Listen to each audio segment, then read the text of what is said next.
Still on the search of that one true love?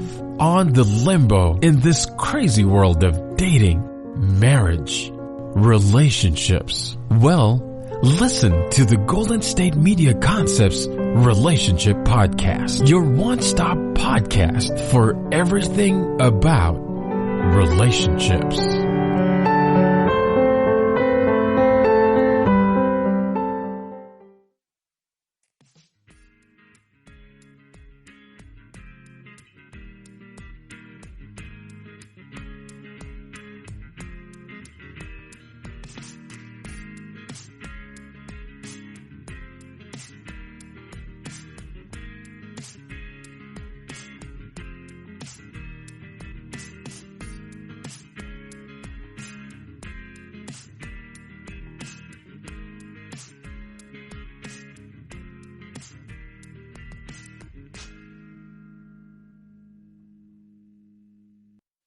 Hello, and thank you for tuning into the GSMC Relationship Podcast, brought to you by the GSMC Podcast Network, and I'm your host, Giovanna. How is everyone doing today? I hope that you're able to stay cool during these hot summer months. I've been getting really into interior design. It sounds weird, but yeah, it's been coming up a lot on my Pinterest and TikTok pages, and all I want to do is just plan the inside of a room and just have nice color accents and go to TJ Maxx and get all the cute furniture. Oh, I freaking love it. That's been taking up pretty much all of my time recently, and all of the background thoughts in my head. But yeah, that's every once in a while I just have some random stuff that I obsess over. Speaking of random things that I get obsessive and interested in, this episode we're actually going to be talking about historical romances. So all of these things, all of these couples that I'm going to be talking about, they're all real life couples. Some you may have heard of, some maybe you haven't, but I am going to be talking about 3 different historical real life romances and couples and their stories of how they fell in love and how they met, and all that fun stuff. Also, stay tuned for the end, because I am going to be talking about 10 romance novels that you can read. Now, for me personally, I wish I read more. I wish I had more time to read. But so some of these I have read. Some of these books I own, but I haven't read yet. And then some I haven't read at all. But you know what? They're going to be on my reading list for this page. So I hope you like them too. But let's get started. This first couple, I doubt not many people have heard this story before. And I learned about this story last summer. I think I've probably mentioned it in other podcasts or other episodes. But I lived in Italy for a summer, and I worked as a nanny and a tutor. And while I was there, I was in Perugia, which is in center Italy, the central part of Italy. And there's this chocolate factory, and they make, it's the biggest chocolate factory in Italy. And they also make, one of Italy's most famous chocolates. And those chocolates are called baci. And baci actually means kiss in Italian. And I just think it's cool because we have Hershey Kisses here in the US. But Hershey Kiss is different than baci. So it's not the Italy's form of a Hershey Kiss. It's its own thing. But this is actually a fascinating story, how the baci chocolate came to be, or the kiss chocolate, or il baci. So it all started in 1922. Perugia was founded. It was a chocolate factory. And basically it started because, there was the Spagnolis, There was Luisa Spagnoli. She was the wife, and then she was married to Annibale Spagnoli. So they got married pretty young. Luisa was just 18 when they got married. And at only 21, Luisa and her husband, Annibale, they owned a grocery store, and they made and sold just candy and chocolates. Now, in Italy at the time, there is almonds that are covered in like a candy coating, and they're called confectionery. This is a very popular Italian candy, and if you've ever been to a very traditional wedding, or a very traditional Italian wedding, they will often give these as favors. So you get a little bag of the candied almonds or confectionery. And they're usually white. And this is what they primarily sold at this grocery candy store. And at the time, there was only 15 employees there, but it was Luisa, her husband, and then there was a man named Francesco Ascoli, another Francesco, and basically it was mostly though her and her husband. So there were other people involved in the company though. But to give you a timeline though, Luisa was born in 1877.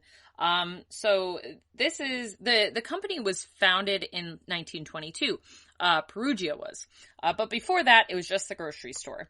And Luisa made these chocolates, and how these chocolates happened is she took basically what is made of a baci chocolate is it's dark chocolate with like nougat inside with like a hazelnut. It's really good. It's very popular in Italy. And if you go to Italy, you should absolutely get yourself a bag of baci chocolates. I've also seen them sold at TJ Maxx actually, by the cash register. I think that's the only other place that I've seen them, unless I've gone to like Italian owned cafes and they'll sell baci and stuff, but it's mostly like in the city or in Italian parts of a city or a neighborhood. But yeah, if you want to try it, they're in these blue bags typically. But she would take it because she would take the leftover hazelnuts and make them into chocolate. So Luisa, she made the recipe and she came up with the baci chocolates.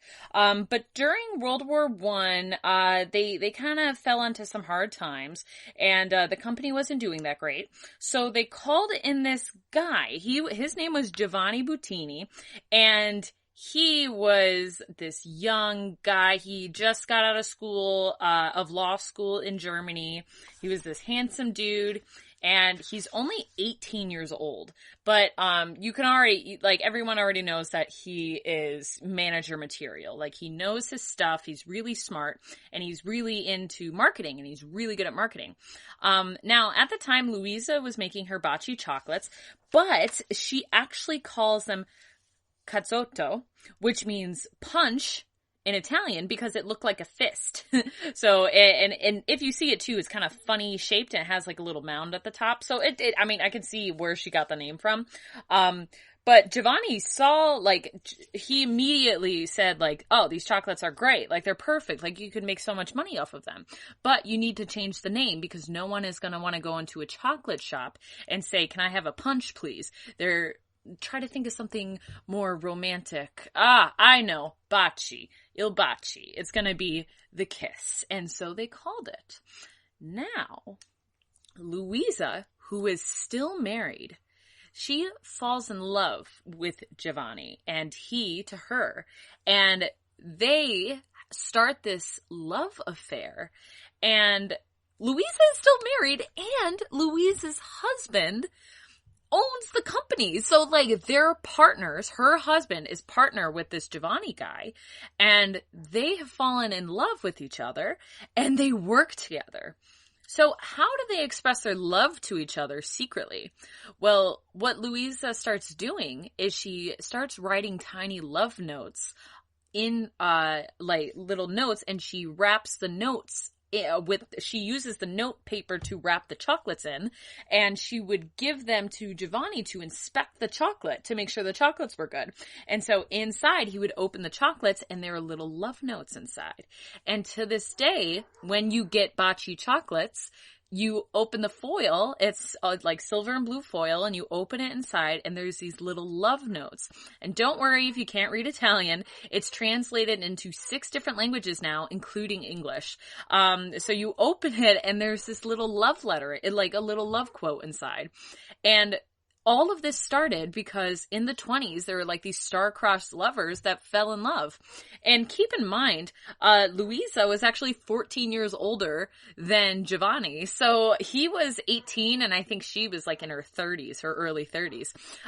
So it really would have been a scandal considering that Luisa was also, older than him. She was married, she had kids, and it would just been a huge scandal. So they had to express their love to each other somehow. And now they still use the love notes inside their candy. And I just think that is the cutest thing, and I love it so much. Eventually, though, Luisa and her husband divorced, and he left the factory. He just stepped away, and now Luisa owned it. I would assume that he probably divorced her because of this whole affair. I believe he did find out. I don't know for sure. But yeah, he basically, anyway, they got divorced, and they actually got married, her and Giovanni. But it's pretty sad because Luisa didn't live that long. She actually, she passed away of cancer in Paris in 1935. So she was only in her 50s when she passed away. Oh, yeah, I'm sorry. She was 57 when she passed away. But that wasn't before, she became very successful. And the Perugia Chocolate Company is still a very successful chocolate company. Because of Giovanni's instincts, with telling her to, market it as the Kiss chocolate, their company grew from 15 employees to 100 employees. And now that chocolate factory is still running and still making chocolates and still making Baci chocolates today in the same location as where the Baci chocolate, what the chocolate factory is known for the most, where it was born, right in the city. And I just think that is the coolest thing. And I love this story so much. Some things that I didn't know while I was researching it was Luisa, oh my goodness, was actually an amazing and very successful and very just benevolent businesswoman. So for one, she also, I didn't know about this, but she also has she has a clothing line, but that actually didn't get as successful. She wasn't able to see the success of her business, for her clothing company. Her son actually took, what she had began and turned it into a high fashion couture, oh my goodness, fashion company, but you get the idea. And, many politicians and celebrities and people of the royal family have actually worn her company's clothes. And she also, the company started when she began raising chickens and Angora rabbits. And these Angora rabbits, this specific breed, is known for their very long and very soft hair. And she invented and patented a comb and a way of taking the hair without having to kill the rabbits. And I think that's so great. Like, she didn't have to go and kill all the little rabbits, and she was just able to comb out their hair. And then she figured out a way how to make wool from the hair. And this Angora wool basically wasn't found in Italy. It was only made overseas. So she found a way to basically produce it and sell it, and she was able to do it.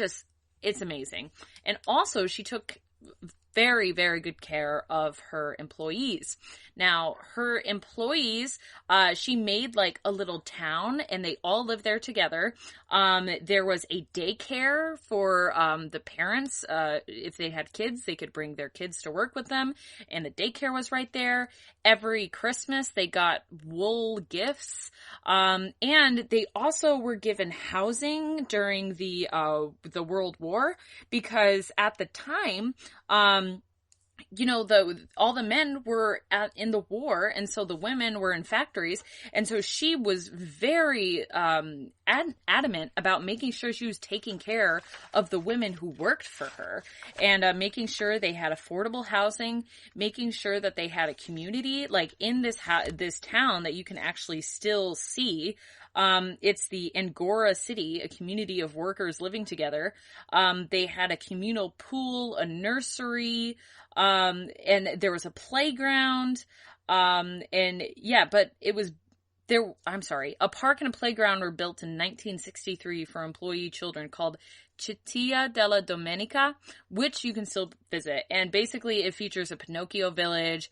And the park is a fairy tale themed park, and it's home of Little Red Riding Hood, Sleeping Beauty's castle, and Snow White and the Seven Dwarfs.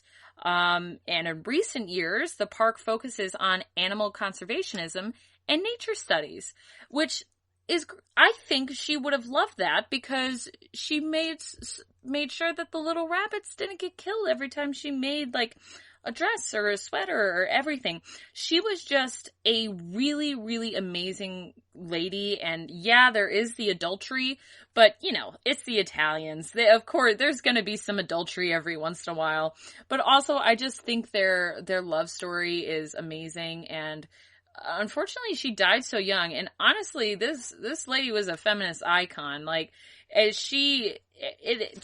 it's a shame that she died when she did, and the only reason she died in Paris was because the healthcare was a little bit better there. And now today, Nicoletta Spagnoli, which is her granddaughter, she's the CEO of her clothing line, and in 2015, they ended the year with 126 million euros in revenue, with no signs of slowing down. And the company has 810 employees who are mostly women. So, like, this is just a heritage of strong women who just take care of their employees, and like just the amazing love story with the little love notes. I just love this so much, and it's one of my favorite things. Maybe on Instagram I can post some of my pictures from my factory tour when I was there. But yeah, I'll definitely, I'll post pictures on the Instagram the day that this comes out. But it really is such a wonderful story, and this woman was just the coolest lady. And I'm so glad I remembered that, so I could research it and learn a little bit more about it than what I already did. So great. So anyway, though, that is going to conclude our first topic.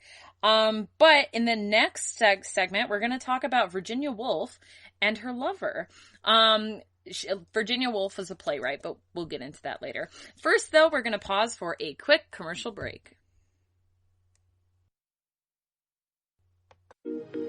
The GSMC Sex Podcast is a show that examines all aspects of sexuality, from physical to emotional to spiritual. Join our hosts as they discuss age-old questions, common misconceptions, and the latest topics surrounding sex. They'll tackle topics about sexuality from the complicated to the hilarious and everything in between. GSMC Sex Podcast is your show for all of your questions about sex, even some you might not have thought of yet. Download the GSMC Sex Podcast on iTunes, Stitcher, SoundCloud, Google Play, or anywhere you can find podcasts. Just type GSMC in the search bar.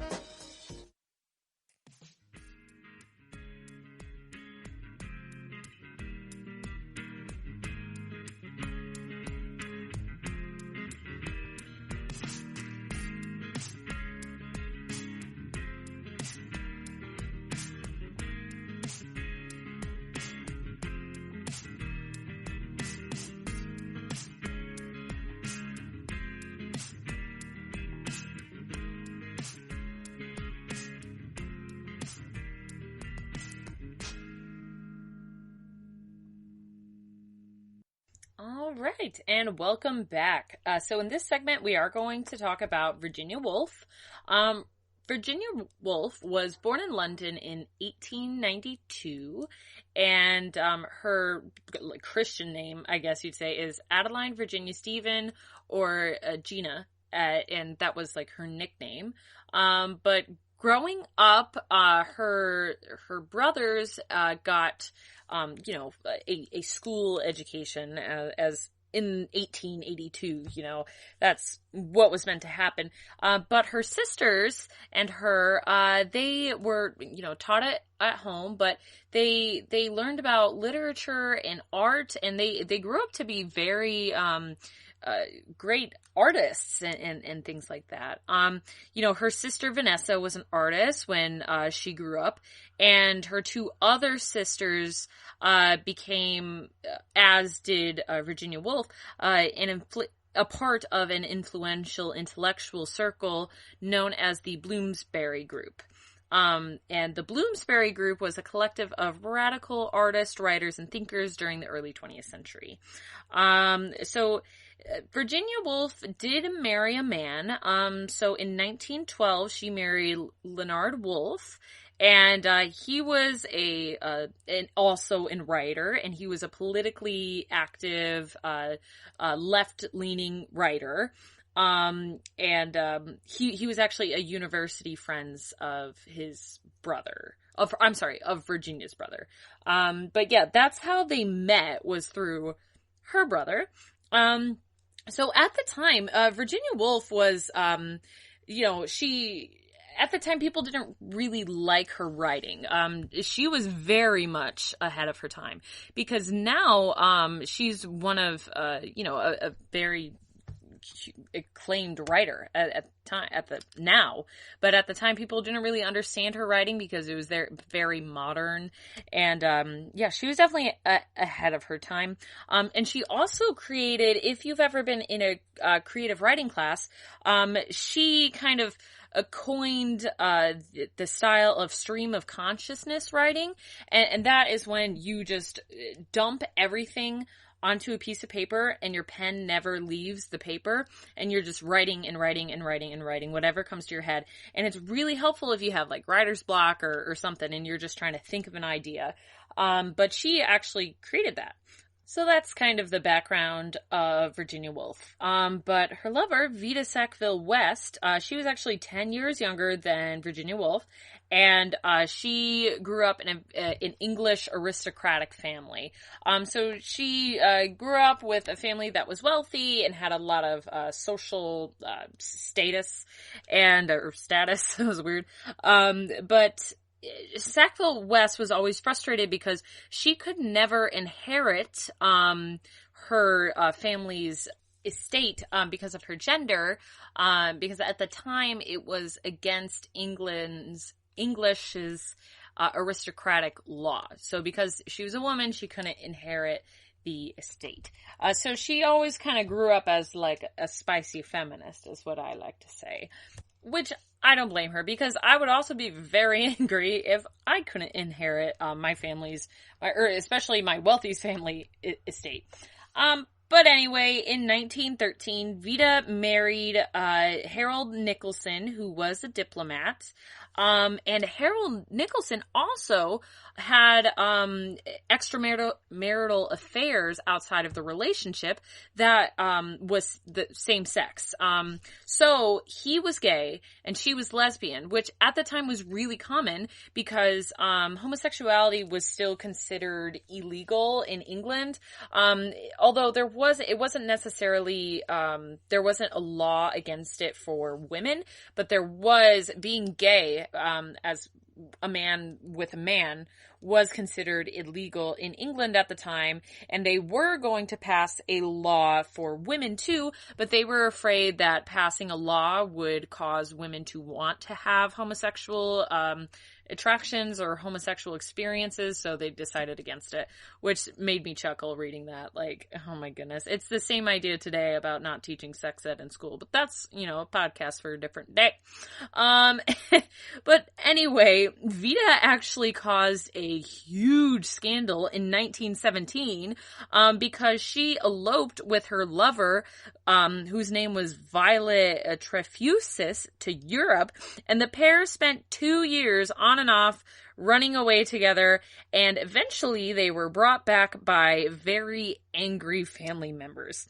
And it was at this time that the two women met in December of 1922, so very shortly after her relationship with her with Violet, the one that she kind of eloped with, she met Virginia, and they immediately were just infatuated with each other.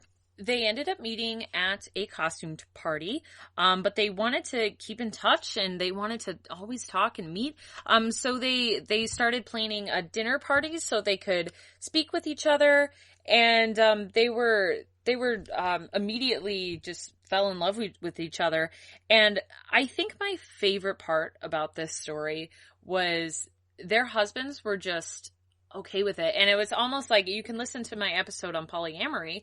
But for one, like, it doesn't, just because Vita and her husband were both lesbian and gay, doesn't mean that they had a very solid friendship. And Vita's husband was so happy that she was able to find Virginia because they were so in love. And Virginia at the time didn't know she was bisexual. So in the beginning of them getting to know each other, they just spent so much time together, and she was just so happy that because Virginia actually had experienced sexual assault as a child from a male family members. And because of this, she was kind of scared of the male, the patriarchy and being around men and things like that. So at first, though, she was very, in some of the biographies about her and in some of the interviews, and it says that she was sexually prude, and so she didn't really know that she was bisexual until she met Virginia. And they hit it up so quickly and so well that she actually kind of stepped away a little bit from Vita because she was like so scared. But eventually they came back together, and you know, Virginia Woolf struggled with mental illness her entire life. She attempted suicide at least twice. She had a few different mental breakdowns where she had to be institutionalized. Once when her mother died when she was very young. She was only like 14 years old. And then again when her father died. And it's often said now that she probably had bipolar disorder, but at the time there was nothing that they could do for that. They didn't even know, you know, what that was. You know, they were still diagnosing people with hysteria and things like that. So unfortunately they couldn't help her. But Virginia did have kind of a low self-esteem, and so Vita was just enthralled by her and just loved her womanhood, and they just were together until the end of Virginia's days. Sadly, content warning for suicide, so skip ahead a few seconds. Virginia did die of suicide by drowning, and Vita was just so upset, and she sent this beautiful letter of condolence to her husband at the time. And I'm going to read a quote from her son. Actually wrote a biography about Virginia Woolf, talking about how her husband viewed all this, which would be his, you know, grandfather. But Virginia's friendship was the most important fact in Vita's life, except Harold, just as Vita's was the most important in Virginia's, except Leonard, and perhaps her sister Vanessa. If one seeks a parallel to Vita Harold, one can find it only in Virginia Leonard. Although one must admit differences, Virginia was sexually frigid and Leonard was not a homosexual, their marriages were alike in the freedom they allowed each other, in the invincibility of their love, in its intellectual, spiritual, and non-physical base, in the eagerness of all four of them to savor life, challenge convention, work hard, play dangerously with the emotions, and in their solicitude for each other. How well do I recall Lenard's look as he watched Virginia across the sitting room to see that she did not grow tired or overexcited, caring for her as much as Joseph must have cared for Mary, for their relationship was biblical. There was no jealousy between the Woolfs and the Nicholsons because they had arrived independently on the same definition of trust. Oh, I love that so much. I just think that is the most beautiful thing I have ever, I'm sorry. I think that is amazing that he was just happy for them and that they were all just like together and happy for each other and just so forward thinking and open-minded, and I just love it so much. And mind you, all of this was happening in the 1920s. Like, that's so amazing. I love it. But here's an excerpt of Vita. She wrote a letter to her husband just explaining, this one is pretty commonly quoted, but Vita wrote this letter to her husband right after she met Virginia. I simply adore Virginia Woolf, and so would you. You would fall quite flat before her charm and personality. And she also she's wrote Vita writes a lot about her in her diary. This one is a quote from her diary. Lunch with Virginia in Tavistock Square, where she has just arrived. The first time that I have been alone with her for long. Went on to see Mama, my head swimming with Virginia. I just love that so much. And actually, Virginia Woolf's most famous novel was actually based on Vita, and it was so similar to her and her stories and, you know, their love, that she actually asked Vita her permission for her to write it, and she exclaimed, like, yes, there is nothing I wouldn't love more, like, that's so amazing. And even though Virginia actually owned a publishing house with her and her husband, and Vita actually published her books through Virginia's publishing company, and because Vita made a lot of money on her books, so she was a little bit more successful than Virginia was at the time, but it's been said too in their diaries and in their letters back and forth to each other that Vita always said that Virginia was the better author. And, you know, she kind of turned out to be right, because Vita's works are not very popular right now, but Virginia Woolf's works are still, you know, sold and printed today. So it's really just, she even knew, like, how brilliant Virginia Woolf was. But Virginia Woolf wrote one of her most famous pieces, which is called Orlando, and it's actually known to be the first trans book and with a trans character, because she kind of like, now Orlando is the character that Vita is based on, but what Virginia Woolf did is like play with it, because the book spans centuries and it focuses on Orlando, and so within those centuries the Orlando changes gender, they change sexuality, and Virginia Woolf is just putting this all around the story of their love, and it's the first, like, one of the first openly queer books, and I just think that's so freaking cool. I just love it so much, and I've never read it, but I absolutely want to read it now. It sounds so amazing, and this story is just great. And that's another one where, unfortunately, it is a sad ending with Virginia dying, but, you know, just like in our first segment, they were able to at least have some time together, before they were separated, you know, because of death. But I mean, they were together for the rest of their lives. And also for the next one too, that, I'm going to be talking about in the next segment, they were also there for each other the whole time. So that being said, we are going to take a sponsor break again. But when we come back, we're going to talk about Michelangelo and his little boy toy lover. Stay tuned. Tired of searching the vast jungle of podcasts? Now listen close and hear this out.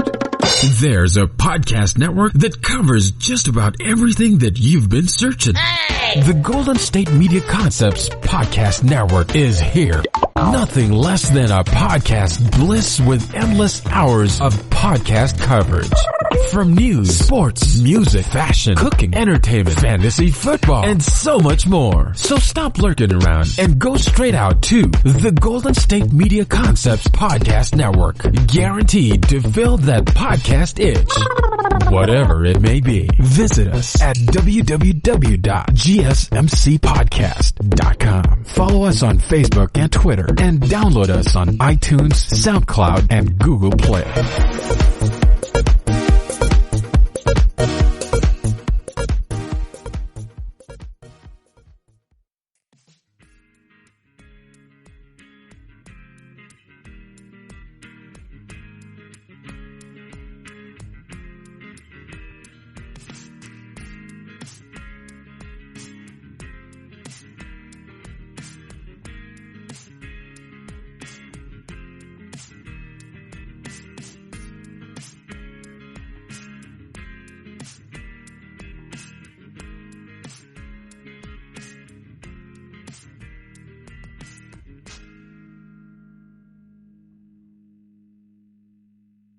And welcome back. Okay, so I'm guessing you probably have heard of Michelangelo.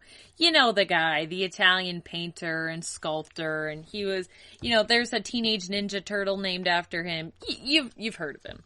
So in ancient Rome at the time, it was actually really common to have like a little boy toy.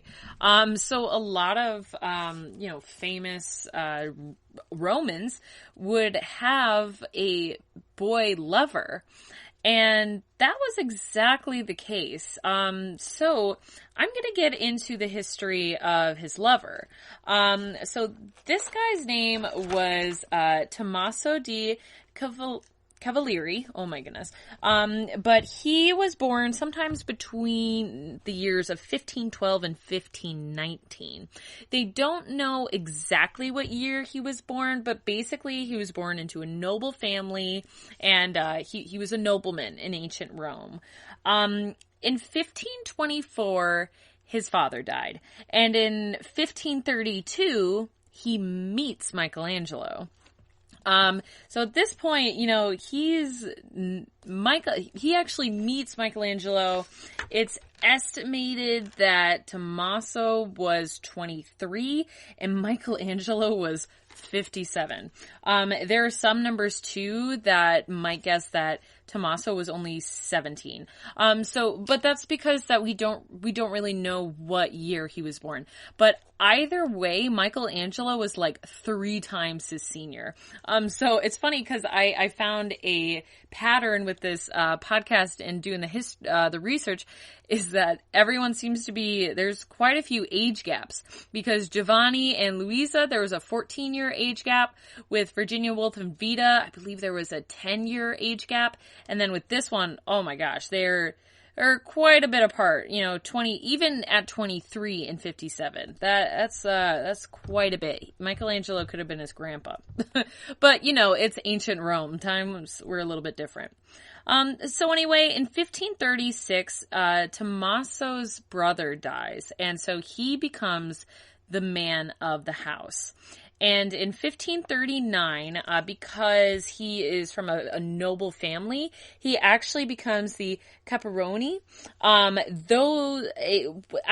had to look it up. It's basically, in the ancient Roman times, it was like a lord or a mayor. And he actually served 5 different times doing that.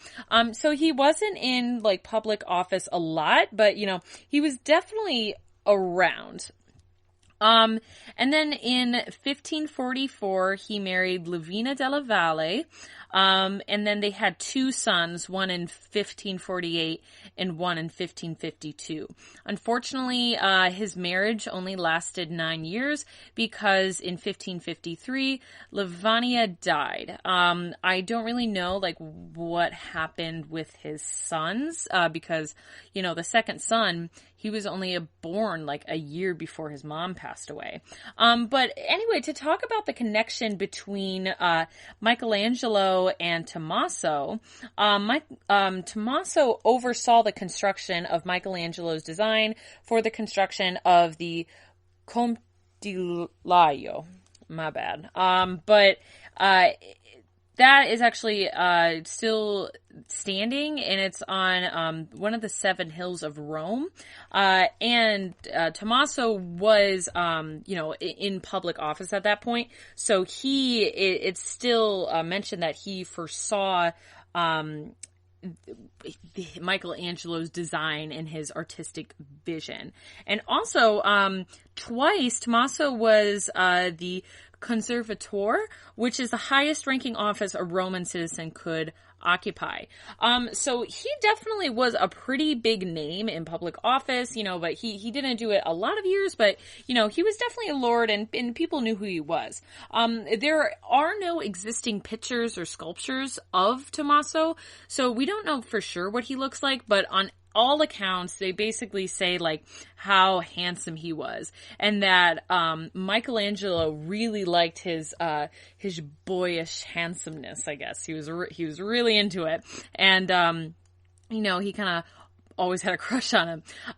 But Michelangelo, 30 of his 300 poems were about Tommaso, and most of them were sonnets, and most of them were love sonnets. And a lot of people today, the problem with queer history is that there are a lot of historians that like to downplay gay romantic love. And that's exactly what happened for Tommaso and Michelangelo. There are many historians that have said that, Michelangelo just wanted a son. He wanted an adoptive son. But, we kind of, I guess, we as a society today is very uncomfortable, as we should be, with a 57-year-old with, a person in his early 20s. Today, that wouldn't be really acceptable for the most part. It still does happen. But in ancient Rome, like I said before, this was a lot more common, and people saw it a little bit more happen. But Michelangelo also drew, I'm sorry, I didn't even finish. But a lot of historians like to gloss over the fact that they were lovers. But at the time, Michelangelo's son actually took the sonnets that were written about Tommaso and put this very decorative veil on it and changed the genders of who he was talking about. So even then, they knew that this was a sexually explicit, homosexual poetry. But so then they knew what it was, but historians now will say that it wasn't, but it really was that, Michelangelo did have a male lover. And actually, as I talked about a little bit in my Pride podcast about Shakespeare being gay, or at least bisexual, these sonnets that Michelangelo wrote are the first large sequence of poems in any modern tongue addressed by one man to another, which actually predates Shakespeare's sonnets to his young friend by at least a good 50 years. So some examples are sonnet G260, and it goes in Italian. L'amor mi prende e la beltà mi lega, la pietà la merce con dolce si guardi, ferma speranze al cor pace ne doni, which means, love takes me captive, beauty binds my soul, pity and mercy with their gentle eyes waken my heart, a hope that cannot cheat. So that, he was talking about Tommaso. And then another one of the most famous of the Michelangelo sonnets about Tommaso is the poem G94. I'm sure these are renamed later for organization purposes, which is also called the Silkworm. And in the sonnet, he wants to be garments that clothe the body of Tommaso. So if that isn't, an example of homoerotica from, the 16th century, I don't know what is.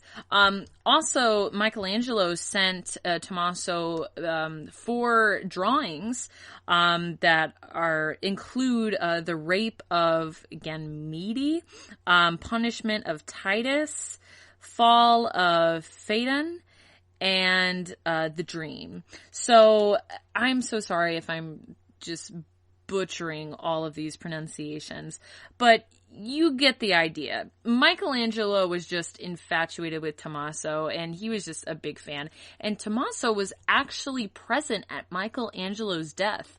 So, I mean, that's another place where they were spent a majority of their lives together, at least until death. I mean, they weren't separated until death, which is just, I think, fascinating. But yeah, and so I guess the point that I'm trying to make here is I wanted to do 3 different stories, one with a straight couple, one with a lesbian couple, and one with a gay couple. And that's showing you that love comes in all shapes and sizes, whether that is polyamorous, whether that is queer, whatever.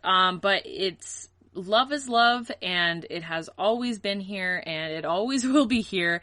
And, for the people who said, like, oh, well, we're just now discovering trans people, and we're just now learning about all these different types of gender and different types of sexuality. Well, they've always been here, but before we didn't have a name for it. Just like Virginia's Woolf bipolar. At the time, we couldn't say that she had bipolar because there wasn't a name for it. And maybe she could have been helped, and maybe she could have seeked out, professional help, and, maybe she didn't have to die the way she did. And I don't know. I guess that's my point, is that throughout history, there has always been, queer things happening. And, it just depends on what, place that you were in. I mean, the 1920s were a pretty, for Virginia Woolf and for her lover Vita, that was a different time. Like the 20s seemed to be a little bit more open-minded than some other times. But still, they had troubles in the beginning too, with the overbearing family members that didn't approve, and also ancient Rome was a little bit more promiscuous time with and things like that. Same with ancient Greece. But yeah, I guess I just find this type of history so interesting, and I love talking about it and learning about it and researching it. But if you guys liked it too, please let me know, because maybe I can do some more episodes like this and do like a historical love stories. But that is going to finish up the 3rd segment. In the last segment, I'm going to talk about some romance novels. If you want more of love stories and you want more of that in your life, check out some of these books at your local indie bookstore. You can get now they have a great website that you can order off of. It's called a bookshop, and what that does is you can buy books online. And then it will find like the nearest indie bookstore that is near you and support these mom and pop businesses and these local bookstores. And then your money doesn't have to go to Jeff Bezos, who has like a disgustingly huge amount of money. So yeah, that's a great website to check out if you want to order some books online. But stay tuned. We're going to pause for a quick sponsor break and be right back. Are you tired of the same old news? Are you sick of the seemingly endless political spin and negativity? The GSMC America's Still Beautiful podcast is a weekly news podcast covering all the top positive and uplifting news stories. We cover stories that will inspire, uplift, and remind you of the good in the world. Tune into the Golden State Media Concepts America's Still Beautiful podcast to get all the great and positive news stories of today. Download the GSMC America's Still Beautiful podcast on iTunes, Stitcher, SoundCloud, Google Play, or anywhere you find podcasts. Just type GSMC in the search bar.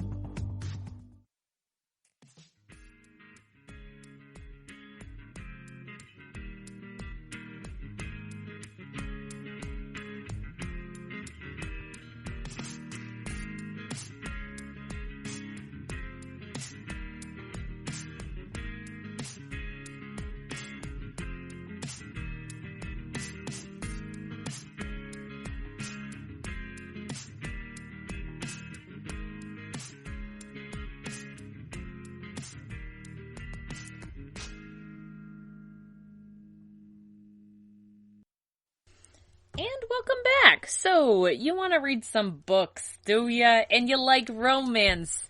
Well, here are some books that I recommend for you. Now, again, I haven't read all of these books, so if you hate them, I'm sorry. I've read some of them. But I just like this topic and I like this idea, and I tried to find some good books that are, written by some people of color, authors of color, and then also some books that focus on queer relationships too, as well as your regular romances. So I hope you like it. So the first one up is Take a Hint by Dani Brown. Now this one has been featured in Oprah Magazine, Bustle, Parade, New York Post, Essence, Travel and Leisure, a whole bunch of stuff. So she is a best-selling author, and basically what it's about is Danica Brown is the antagonist, and she knows what she wants. She wants professional success, academic renown, and an occasional roll in the hay to relieve all that career-driven tension. But maybe not so much for romance until she meets this big brooding security guard, Zafir Ansari, and he rescues Dani from a workplace fire drill gone wrong. So will this PhD student Dani and former rugby players Zaif, are they destined to be together? Well, read it and find out, and let me know when you're done with it, because I haven't read this one, but it looks really cute and I love it. Anyway, this next one I have actually read. It's called Red, White, and Royal Blue. I cannot recommend this one enough. It's so much fun. It has great humor. It's by Casey McQuiston. And it's basically about, the first woman president. It's kind of based in like an alternative reality.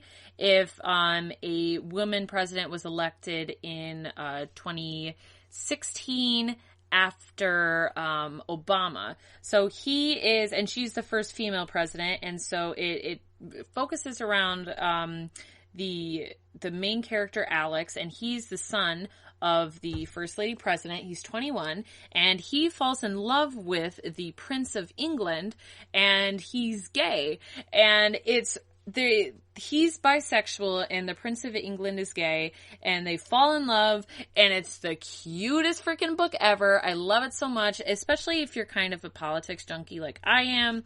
You'll really enjoy it. But even if you're not a politics junkie, it is a great queer book, and I love it. So the next one up is Outlander by Diana Gabaldon. Holy moly, with the names today. Outlander is actually a TV series right now, and the TV series is also really good. So if you get the chance, do check that one out. But if you're like me and you want to read it before you see it, definitely read the books. And if you're a big reader, it is 8 books in the series. So you definitely have like a lot of stuff to get through, because I know for me, sometimes I will love a book and then I'll finish it and I'm like, oh no, what am I going to do?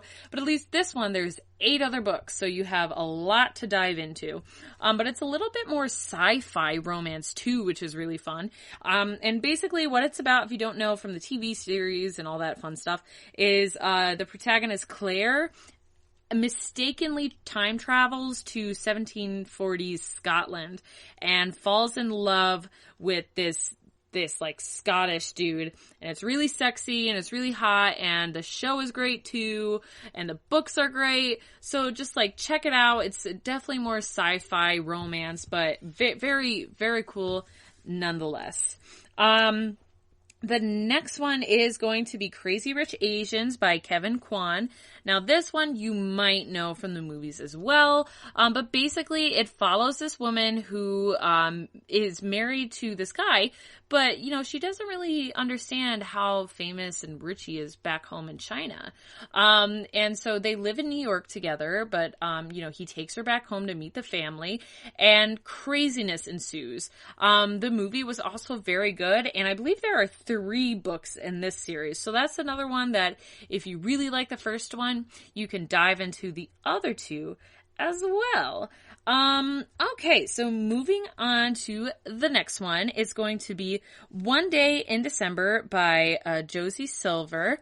I actually got this one. I have this one at home, but I haven't read it yet. But it is from Reese Witherspoon's book club. And every book I've read from her collection is just so good. So I know that this one is going to be good as well. But it's almost like a rom-com. It's really cute.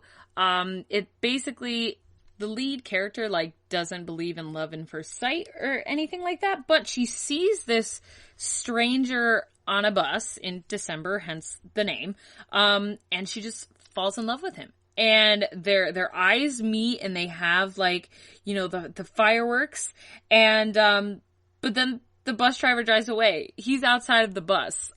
So it's kind of like them following their fate and finding this guy that she's fallen in love with, and then she just scans. She's looking for him in all the bus stops and in every cafe and all this other stuff. So yeah, definitely check that one out. The next one is called The Hating Game. This one is by Sally Thorne. Now, I haven't read this one, but it showed up on a lot of lists for best romance movies that have recently come out. And basically, it is set in a publishing house, and both of the two lead characters are Lucy and Josh, and they're both executive assistant to the co-CEOs. And so not only do the co-CEOs hate each other, but their assistants, Lucy and Josh, also hate each other. So it's kind of like the same trope that you hear about where it's like, they hate each other, but then, it turns out that maybe they might not hate each other. But yeah, it has really great ratings, and it's come up on a lot of different must-read lists and stuff like that. So yeah, check it out. Again, that is The Hating Game by Sally Thorne. All right, so next up is called Freshwater for Flowers by Valerie Perrin. This is actually a French novel that has just recently been translated into English. So Valerie is actually French, and then Hildegard Cyril is a translator. So, but if you can speak French and like to read French, you can probably get the original translation. But anyway, this one is really interesting because the lead person in this, her name's Violet, and she's a caretaker at a cemetery in a small town in France, until she meets this policeman who's trying to scatter his ashes of his dead mother on somebody else's gravesite. So it kind of shows about, it's a story about happiness and friendship, and it looks really interesting, and it's something that I think I would also like to read, and especially I love reading books from other countries. If you can get a translated copy, I think it's really interesting to read about, to kind of go outside of your comfort level, and to read a book from that has been originally published in a different country. So yeah, check that one out as well. Okay, I love this next one. This one is actually a newer book that's coming out. It's called Real Men Nint by Giovanna Jackson. I'm so sorry if I'm pronouncing these names wrong. But basically, it's about when their foster-turned-adopted mother suddenly dies, 4 brothers struggle to keep open the doors of her beloved Harlem knitting shop. Jesse Strong, the protagonist, is known for 2 things: his devotion to his adoptive mom, Mama Joy, and his reputation for breaking hearts. When Mama Joy unexpectedly passes away, he and his brothers have different plans for what to do with Strong Knits, their neighborhood knitting store. Part-time shop employee Carrie Fuller has kept her crush on Jesse a secret. When she overhears his impassioned plea to his brothers to keep the knitting shop opened, she volunteers to help. And you could probably guess where it goes from there. But yeah, check that one out. And also, all of these you could probably get on like either the bookshop, or at least on bookshop.com you can figure out what's a good place to order from. So the next one is going to be Something to Talk About by Meryl Wilsner. And a showrunner and her assistant give the world something to talk about when they accidentally fuel a ridiculous rumor in this debut romance. So the Hollywood powerhouse Jo is photographed making her assistant Emma laugh on the red carpet, and just like that, the tabloids declare them a couple. So this one is going to be another queer-focused book. So, yeah, check it out. That's another newer one. Yeah, you can get it on at Barnes & Noble's, bookshop, all that fun stuff. All right, and this is the last one. It's called The Worst Best Man by Mia Souza. And basically what this is about is she's a wedding planner, and she is actually left at the altar by her not so soon to be fiance or husband. He leaves her, but now she has an opportunity that's going to change her life, but she has to collaborate with her ex's best man. So he is a marketing expert and is determined to make his mark with a coveted hotel client looking to expand his brand. Then he learns he'll be working with his brother's whip-smart, stunning, absolutely off-limits ex-fiancé, and she hates him. So that's kind of like the other one that I talked about with the two administrative assistants hating each other. And everything just goes from there. So if you guys like reading and romance books, go give those a try. I have read a few of those, but like I said, I haven't read all of them. But I do love reading, and I really wish I had more time for it, but I'm just a crazy person, and I never have time to read, so I really wish I did. But anyway, that is going to conclude today's episode. Really hope you liked it, and I hope you kind of enjoyed the change of topic today as we focused more on history instead of more of the psychology of relationships, which is what I kind of normally talk about. But if you do like that, you can let me know on the social medias. We're on Instagram, Facebook, Twitter. And yeah, like I said before, I am going to be posting some stuff on Instagram the day that this comes out, including some of my pictures visiting the Perugia chocolate factory. So I hope you do like them. And you can give us a follow on Instagram at GSMC_podcast. If you search GSMC_relationship. If you search GSMC Relationship Podcast on Facebook, you can give us a like. And also for Twitter, you can find us on there as well. And please check out some of the other GSMC podcast shows as well. You can find me at my website, GiovannaAccordino.com. And I hope you guys tune in next week. Have a good one. Bye. You've been listening to the Golden State Media Concepts Relationship Podcast, part of the Golden State Media Concepts Podcast Network.